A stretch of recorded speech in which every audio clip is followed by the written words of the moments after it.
their work complete, are headed back to the lab. Testing 1, 2. Diane, it's 4:28 a.m. You should have something for us now. Hi guys, and welcome to this oil painting tutorial about the topic how to paint an oil painting quickly. And I thought I just talk about this topic because I have to paint a lot of paintings for gallery shows, and because I'm not located in the USA and most of my paintings are on display there, I have to calculate shipping times and also my painting times, and sometimes I have 5 shows in a month. So I have to produce good work which I'm satisfied with, and it also has to arrive in time. So I always need to make oil paintings relatively quickly, and in this video I show you my tricks. So, and before you start an oil painting, the most important thing is that you plan it. So when you have a motive, then you think about which things you want to begin first. For example, on this motif there is a girl, and in the background there's a flower-like pattern, and there's a little bird sitting on her shoulder on a branch. And what I did was that I thought, of course, first I have to do the background, and then her clothing, her neck, her face, the hair, and the bird, of course, have to be placed in the last step. But I also knew that everything I paint, or really almost everything that has at least a little amount of detail and need a decent opacity, have to have 2 layers of oil paint. So I couldn't just place the bird over her neck because it needs 2 layers. And also what I have to say is that I want to finish this oil painting in like a challenge for myself in 2 days. So this is really not much time for an oil painting. And so what I did was, or the trick that I use, is that I paint with LIQUIN Original from Windsor Newton. This is an oil paint medium which is super fast drying.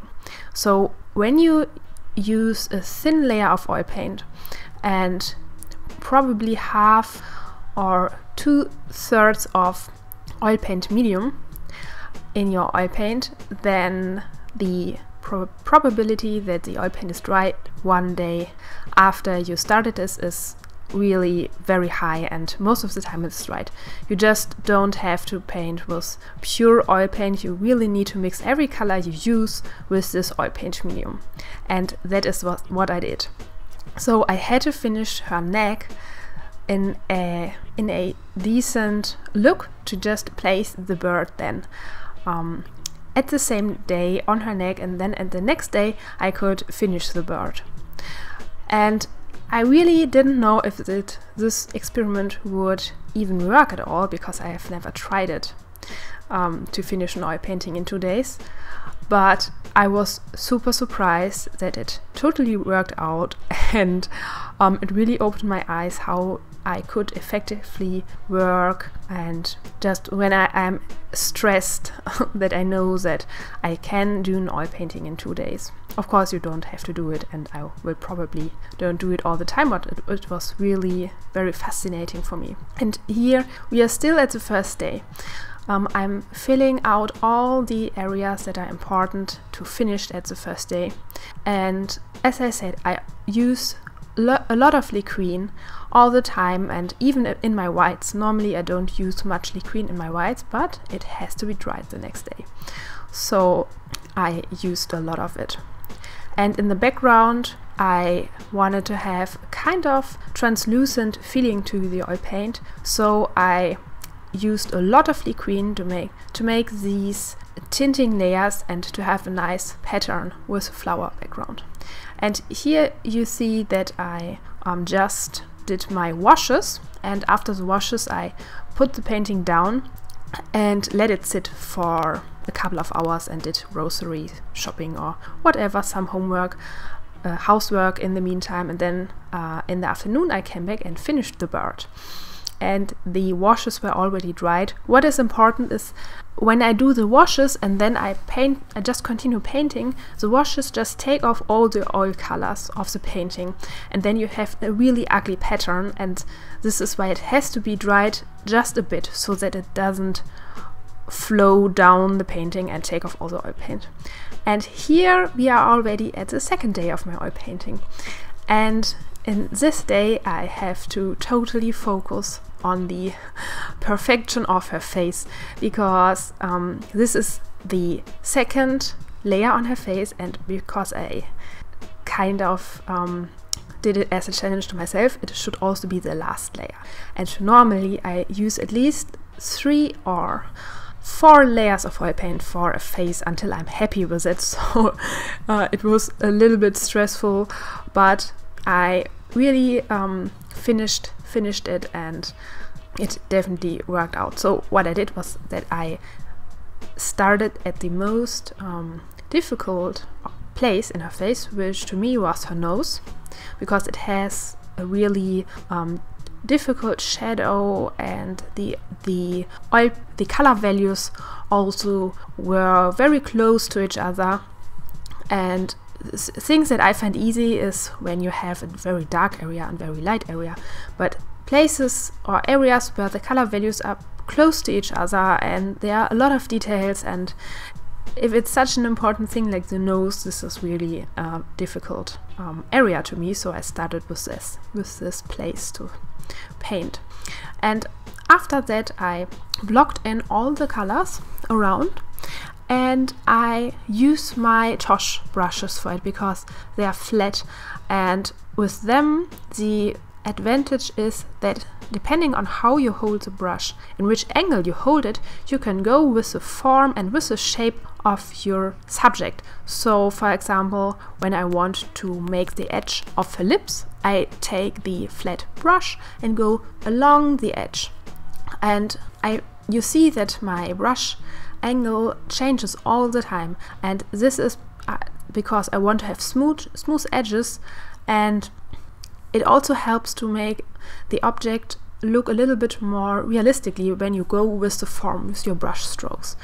And also you can do blending and gradients with it. It is not as effective as if I would use a big blending brush, a dry brush, and go over a certain area and just rub the color slightly into the canvas. So this is the most effective area to most effective technique to get a perfectly smooth area. But this was not what I wanted, because I sometimes like when you see some brush strokes left on the surface. For me, it doesn't have to be always super smooth. And because in this painting I wanted to preserve a little bit of the initial looseness and roughness of the brush stroke, I decided against my usual blending technique, like using a big brush and blending everything in. Instead, I only used my flat Tosh brushes and painted with the shape and the form of her face. And I have the Tosh brushes in many different sizes. They come in a set. I have an artist haul video about it, and the larger brushes from the Tosh series I use for her cheeks or for her forehead, because for the larger areas to make a relatively smooth gradients you have to also use a large enough brush. With a small brush it wouldn't work, and this is why I change my brushes all the time. And something to the brushes, the Tosh brushes work best, or flat brushes in general, when they are fresh and new. So after a while, when they got spread out due to dried oil paint in them, I have to either throw them away or I can use them for my other blending technique, which I will explain on my Patreon page next week, which is a technique where you rub the oil paint into the canvas with dry oil paint. So I will explain that soon.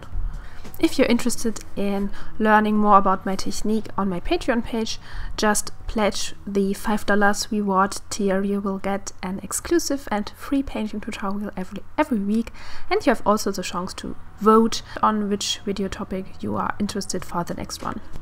And here you see my second layer on the bird. It's almost finished, the painting, and because the painting has a rough and fresh look to it, I didn't want to paint the bird super detailed and fine. Instead, I focused on the face of the bird and also on some of the feathers on its back, and of course on the highlights to preserve or to just work out the three-dimensional shape of its body. But I didn't want to have it super detailed because it wouldn't fit so good or so well to the rest of the painting, and so I tried to make his legs and also the branch very rough and kind of translucent, so that it wouldn't pop out too extremely out of the painting. And here you see that I placed the final layer on her hair, and to just let the highlights pop out a little more to give it a more realistic look. And also I want to say something about the model, which I recently found on Instagram, which became one of my first sources for my oil paintings. The model is called Samantha Snook, and she is a beautiful girl on Instagram, I think, and she also has a newly formed YouTube channel about makeup. And I found her on Instagram, and her face is so incredibly beautiful. I totally fell in love with all her different makeup styles and all her wigs. She wears different kind of wigs, sorts of wigs fitting to her makeup style, and makes very beautiful photos of her. And I found them super inspiring, and I was really tempted, and I already finished one other painting of her, but I'm not very happy with the other painting. It's okay, but this one is really one of my favorite portraits that I did, even if this only has 2 layers of oil paint. I think it is because just her style, how she makes the photos, are really fitting perfectly to my aesthetics and to the style of how I paint my artworks. And if you're interested in her channel, I have her linked, and also her Instagram profile in the comments, and also the materials I use, because I get asked all the time which materials I use. Just look in the description, you will find everything there. And I hope you liked this painting tutorial. And the finished painting is called Don't Hold Back. I'm really not so good in explaining things because I'm kind of horrible with words. But sometimes I just look at a painting when it's finished, and then the feeling that I have when I look at my painting, then I search for things that would describe that feeling. And I have to look at a painting and just think which emotions this painting evoke in me. And I don't know why, but her face and her expression had a subtle, rebellious character to me, and this title fits it because it is really subtle, and it is not like she would be a punk or an aggressive woman, but also not super shy or very restrained, maybe a little bit cautious. So I thought Don't Hold Back is the fitting title for it. And this painting will be on view at the Muse show at Future Gallery in Michigan, and the show begins March 18th this year. And if you're interested in purchasing this piece, just contact the gallery. Everything is written down in the description. And if you like this painting tutorial and my videos, please give it a thumbs up and subscribe to my channel. This would be wonderful. And as I said in the beginning, more painting tutorials and longer painting tutorials are available on my Patreon page for the $5 reward tier.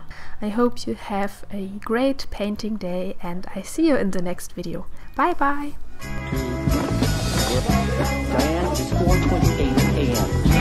You should have something for us by now.